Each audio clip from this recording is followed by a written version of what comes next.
Hello everyone. So today I will continue the chapter biomolecules. Okay तो आज हम पढ़ेंगे फिनाइल एलालीन के मेटाबॉलिज्म के बारे में. सो फिनाइल एलालीन जो है कन्वर्ट हो जाता है into tyrosine in the presence of enzyme PAH, यानी फिनाइल एलालीन हाइड्रोक्सिलेज के प्रेजेंस में जो फिनाइल एलालीन है वो कन्वर्ट हो जाता है टायरोसिन में. और यदि पीएएच की डिफिशेंसी हो, मतलब यदि फिनाइल एलालीन हाइड्रोक्सिलेज एंजाइम की डिफिशेंसी होती है तो ये फिनाइल एलालीन जो है कन्वर्ट नहीं हो पाता है टायरोसिन में. ओके और जब ये टायरोसिन में कन्वर्ट नहीं होगा तो एक्सेस फिनाइल एलालीन जो है बॉडी में रह जाता है and then it will be converted into phenylketonuria, phenyl ketones. Okay यानी कि यदि ये कन्वर्ट हो जाता है excess phenylalanine phenyl pyruvic acid में, फिनाइल एसिटिक एसिड में एंड फिनाइल लैक्टिक एसिड में, जिसको कलेक्टिवली हम फिनाइल कीटोन्स कहते हैं. दिस कीटोन्स यानी फिनाइल कीटोन्स जो है, जो एक्सेस फिनाइल कीटोन्स बॉडी में और ब्रेन में डिपॉजिट होता है वो हमारे लिए बहुत ही हार्मफुल है. Harmful substance also get excreted in urine, urine के थ्रू भी बाहर आता है और ये बहुत ही हार्मफुल है. दिस डिफेक्टिव और इस तरह के डिफेक्टिव मेटाबॉलिज्म यानी कि नॉर्मल मेटाबॉलिज्म में नहीं हो रहा है, डिफेक्टिव मेटाबॉलिज्म जो है फिनाइल एलालीन का, इसी को हम फिनाइल कीटोन यूरिया के नाम से जानते हैं. अब हम क्लासिफिकेशन देखेंगे अमीनो एसिड का. बेसिकली आज हमें क्लासिफिकेशन पे ही फोकस करना है कि अमीनो एसिड को हम कैसे क्लासिफाई करते हैं. तो बेसिकली अमीनो एसिड को हम क्लासिफाई करते हैं 4 कैटेगरीज में. एक तो है उसके स्ट्रक्चरल क्लासिफिकेशन, यानी कि स्ट्रक्चर के बेसिस पे इसका क्लासिफिकेशन करते हैं. नेक्स्ट जो है पोलरिटी के बेसिस पे भी हम क्लासिफिकेशन करते हैं. न्यूट्रिशन यानी कि उस न्यूट्रिशन वैल्यू क्या है, हमारे लिए इसेंशियल है कि इसेंशियल नहीं है, उसके बेसिस पे क्लासिफिकेशन करते हैं. एंड उसके हमारे बॉडी में मेटाबॉलिज्म कैसे होता है उसके बेसिस पे हम क्लासिफिकेशन करते हैं. तो हम स्टार्ट करते हैं स्ट्रक्चरल क्लासिफिकेशन से. तो सबसे पहले स्ट्रक्चरल क्लासिफिकेशन के अंदर जो है हम पढ़ेंगे सिंपल अमीनो एसिड. तो सिंपल अमीनो एसिड के अंदर बच्चे आपका जो है ग्लाइसिन आएगा और एलानिन इसके एग्जाम्पल होते हैं. ग्लाइसिन का जो टेस्ट होता है वो स्वीट होता है. सिंपली आपने देखा था कि जो अमीनो एसिड है, यानी हमने आपको पहले बताया था कि अमीनो एसिड जो होता है अमीनो और एसिड ग्रुप को, यानी NH2 और COOH को मिला करके जो बनता है उसे हम अमीनो एसिड कहते हैं. जो सिंपल अमीनो एसिड है उसमें हम R को रिप्लेस कर देते हैं H से. एलानिन अमीनो एसिड के अंदर जो है हम R को रिप्लेस कर देते हैं CH3 से. सो ब्रांच चेन के अंदर हम याद रखेंगे VIL, यानी कि जो हमारा एग्जाम्पल है वैलीन, आइसोल्यूसिन एंड ल्यूसिन. इसे बनाएंगे कैसे, इसका सिंपल ट्रिक मैं आपको बता रही हूँ. जो नॉर्मल अमीनो एसिड होता है उसे हम यहाँ लिखेंगे और R की जगह हम यहाँ V शेप इस तरीके से लिखेंगे एंड V के एक एंड पर हम CH3 लगाएंगे, दूसरे एंड पर भी CH3 और यहाँ पर C और C के साथ एक H. तो इस तरीके से हम वैलीन बनाएंगे. And then isoleucine. आइसोल्यूसिन के लिए जो नॉर्मल अमीनो एसिड है उसको हम यहाँ ऐसे लिखेंगे और जो R की जगह है वहाँ पे हम Y लगाएंगे इस तरीके से. एंड Y के हर कॉर्नर को आप कार्बन से सेटिस्फाई करो. जैसे यहाँ पर CH3, क्योंकि कार्बन की 4 बॉन्डिंग होती है तो एक बॉन्ड इधर से बनाया है, बाकी 3 हाइड्रोजन लगाएंगे. यहाँ पर भी CH3, इस कॉर्नर पे भी एक कार्बन होगा तो इसकी 3 बॉन्डिंग ऑलरेडी बनी हुई है, एक H लगाएंगे. यहाँ पे भी एक कार्बन होगा जिसकी 2 बॉन्डिंग ऑलरेडी है और हम CH2 लगाएंगे.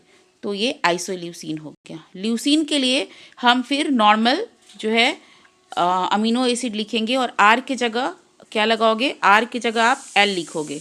This is the L. R की जगह आप L लिखोगे और L के हर कॉर्नर को कार्बन से सेटिस्फाई करोगे. जैसे यहाँ CH3, यहाँ CH2, यहाँ इस कॉर्नर पे भी CH और यहाँ पर CH3. तो इस तरीके से मैंने आपको बताया ब्रांच चेन के अंदर वैलीन, ल्यूसिन एंड आइसोल्यूसिन का एग्जाम्पल होता है. और इसके ब्रांच को हम याद रखने के लिए सिंपली वैलीन के लिए V, आइसोल्यूसिन के लिए Y एंड ल्यूसिन के लिए L लिखेंगे. ओके देन जो है हमारा, अब हम आते हैं hydroxy amino acid. Hydroxy amino acid ऐसा अमीनो एसिड जिसमें OH लगा हो, क्या लगा हो, OH ग्रुप लगा हो, ठीक है। तो इसका एग्जाम्पल है सेरीन एंड ट्रियोनिन। सेरीन कैसे लिखेंगे, नॉर्मल अमीनो एसिड लिखकर R है, R को हम रिप्लेस करेंगे CH2OH से। यहाँ पे भी नॉर्मल अमीनो एसिड लिखेंगे और R के जगह हम लगाएंगे CH3OH। Sulphur containing amino acid, जैसा कि नाम से पता है जो अमीनो एसिड के अंदर सल्फर होगा, तो सल्फर के अंदर आपका एग्जाम्पल है सिस्टीन एंड मिथियोनिन। तो सिस्टीन मने जिसमें कम कार्बन हो, ऐसे आप याद रख सकते हो। सिस्टीन मतलब जिसके अंदर कार्बन कम हो, और मिथियोनिन के अंदर सिस्टीन से ज़्यादा कार्बन होता है।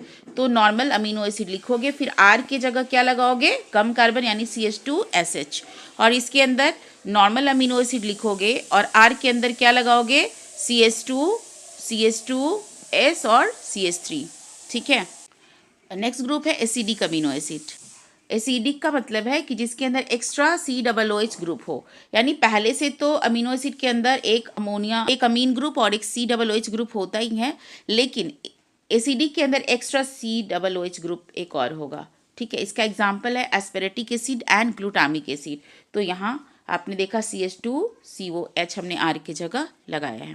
ग्लूटामिक एसिड अमीनो एसिड को रिप्रेजेंट कर रहा है और R के जगह हम A ग्रुप लगाएंगे, ठीक है। बेसिक अमीनो एसिड ऐसा अमीनो एसिड जिसके अंदर एक NH2 ग्रुप एक्स्ट्रा हो। तो इसका एग्जाम्पल है लाइसिन, आर्जिनिन एंड हिस्टडीन। इसके स्ट्रक्चर कैसे लिखेंगे मैंने यहाँ दिखाया हुआ है। देखो इसमें एक एक्स्ट्रा NH2 ग्रुप तो पहले से है, लेकिन एक एक्स्ट्रा NH2 ग्रुप भी है। आर्जिनिन में भी एक एक्स्ट्रा NH2 ग्रुप है, ठीक है, और इसके अंदर भी NH ग्रुप एक्स्ट्रा है। Amide derivatives of acidic amino acid, acidic amino acid के एसिड को रिप्लेस कर देंगे अमाइड से। जैसे आप देखो, यदि एसिडिक अमीनो एसिड होता तो यहाँ COOH होता, लेकिन इसका OH को हमने रिप्लेस कर दिया NH2 से, ठीक है। तो अमाइड डेरिवेटिव्स हो गया एसिडिक अमीनो एसिड का। इसके एग्जाम्पल है एस्पेरेजीन और ग्लूटामीन। और यहाँ पर भी देखो एसिडिक अमीनो एसिड होता, यदि NH2 नहीं होता तो क्या होता, यहाँ OH होता, तो OH is replaced by NH2। Aromatic amino acid, aromatic जैसा नाम से पता है, ये नॉर्मल चेन नहीं होगा, ये रिंग होगा इसके अंदर। तो इसका example phenyl alanine and tyrosine. तो मैंने पहले भी एंड ट्रिप्टोफैन ऑल्सो, पहले भी आपको इसका स्ट्रक्चर बताया हुआ है। तो यहाँ फिनाइल एलानीन में एलानीन के अंदर फिनाइल ग्रुप लगाओगे, टायरोसिन के अंदर फिनाइल एलानीन के अंदर एक एक्स्ट्रा OH हम लगा देते हैं, ठीक है, हाइड्रोक्सी ग्रुप लगाते हैं। अब on the basis of polarity हमने अमीनो एसिड को जो है वो डिवाइड किया है पोलर और नॉन पोलर कैटेगरी में। जैसे जो नॉन पोलर यानी कि हाइड्रोफोबिक है, हाइड्रोफोबिक यानी कि इसके अंदर कोई चार्ज नहीं होता, और इसके example glycine, alanine, valine. And next जो है पोलर है लेकिन वो अनचार्ज है। तो पोलर अनचार्ज कैसे होगा, मतलब कि पोलर बेसिकली पूरा अनचार्ज तो नहीं होता, पार्शियल पोलरिटी को शो करता है।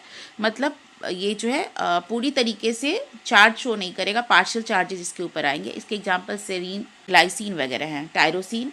एंड नेक्स्ट जो है पोलर अमीनो एसिड, यानी पोलर चार्ज अमीनो एसिड, जो पूरी तरीके से जो है इसके ऊपर चार्जेस जो है पार्शियल नहीं होते, पूरे चार्जेस दिखते हैं। या तो ये नेगेटिव हो सकता है या पॉजिटिव हो सकता है। यदि नेगेटिव है तो COO और इसके ऊपर माइनस चार्ज होगा, पॉजिटिव है तो इसके ऊपर NH2 और एक एक्स्ट्रा H प्लस आएगा तो NH3+ हो जाएगा, ठीक है, यानी कि NH2, ठीक है, और प्लस आप क्या करोगे H+, है ना, तो H+ एक्स्ट्रा आया तो NH3+ हो गया। तो ये बेसिक अमीनो एसिड है, और इसके एग्जांपल है lysine, arginine, histidine. On the basis of nutrition हमने अमीनो एसिड को पहले भी आपको बताया था कि हमारे लिए जो है कुछ अमीनो एसिड जो हमारे बॉडी के लिए बहुत इसेंशियल है, यानी बॉडी उसे नहीं बना पाता है, तो इसे हम बाहर से लेते हैं इसेंशियल अमीनो एसिड। कुछ अमीनो एसिड नॉन इसेंशियल है जिसे बॉडी जो है अपने आप सिंथेसाइज कर लेता है, और कुछ सेमी इसेंशियल है, मतलब समटाइम बॉडी कुछ इसका पार्ट बनाता भी और कुछ हमें बाहर से लेना पड़ता है। तो जो इसेंशियल अमीनो एसिड है इसके एग्जांपल वैलिन, थेरोनिन वगैरह है। एंड जो मैंने आपको 9 अमीनो एसिड बताया था, इसका निमोनिक जो है आप ऐसे याद रखोगे, PBT, टिम।